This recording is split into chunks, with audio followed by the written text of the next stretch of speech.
One of Lisbon's most iconic features is its array of colourful tiles. For today's listening exercise, I'm taking you to meet someone very special who is responsible for restoring traditional azulejos by hand all over the country. Isabel is going to tell you about the history of the tiles, how they came to Lisbon and Portugal in general, and some of the work that she is proudest of.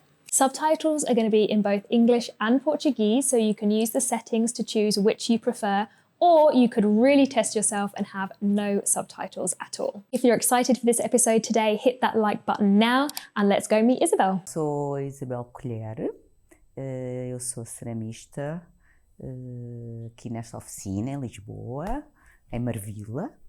Faço cerâmica em geral, mas sou especializada em azulejos, fazer réplicas de azulejos. Porquê é que Lisboa tem muitos azulejos nas fachadas? Porque já vem de trás a tradição de haver azulejos no interior dos edifícios, normalmente nos palácios, nas casas com mais dinheiro, havia essa tradição já de há muito tempo.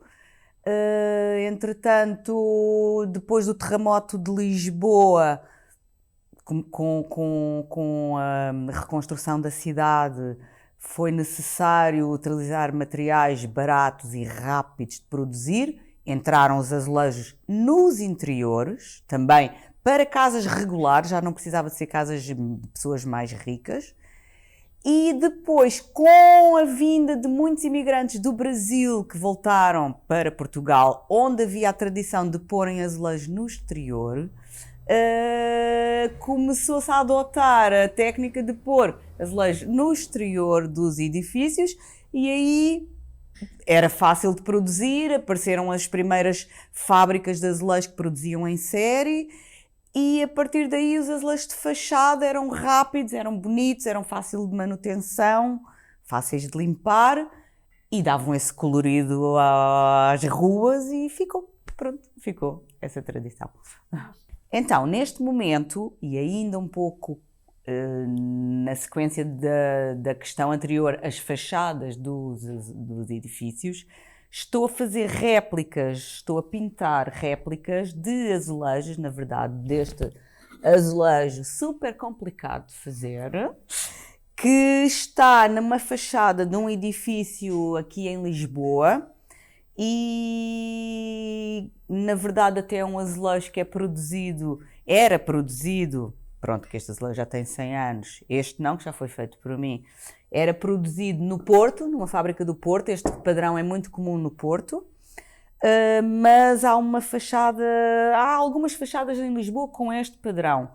Uma delas é esta para a qual eu estou a produzir, é uma fachada que faltam muitos azulejos, principalmente no piso térreo, faltam muitos azulejos e, portanto, eu estou a pintar azulejos para essa fachada, que irá ser restaurada e depois vai levar as réplicas, dos azulejos novos. Trabalho muito com o património, com edifícios, com monumentos. Os azulejos que me dão mais orgulho que eu já fiz são os azulejos históricos do Palácio da Vila, em Sintra. São os azulejos mais antigos, são do século XVI, são azulejos em relevo que já não se produzem. Esta é uma réplica que eu fiz, pronto. São uns azulejos que têm praticamente 20 por 20 centímetros. Estão num quarto, que era o quarto do Dom Sebastião, que é uma figura bastante importante da história de Portugal, porque desapareceu super novo e nunca mais apareceu. Ainda diz a lenda que ele vai retornar num dia de nevoeiro, como hoje, portanto nunca sabemos se ele virá. E portanto estes azulejos estavam no quarto do Dom Sebastião e tive que fazer réplicas que me foram pedidas. É um trabalho que eu me orgulho bastante, porque acho que já ninguém faz. If you enjoyed this challenge, why not check out the story behind Pastel de Nata coming up next? If you've got suggestions of other people in Portugal that I could interview, let me know in the comments and I will add them to the list. I'll be back this time next week with more tips and tutorials to level up your European Portuguese, so make sure you're subscribed so you don't miss an episode. Obrigada por assistirem. Ciao for now.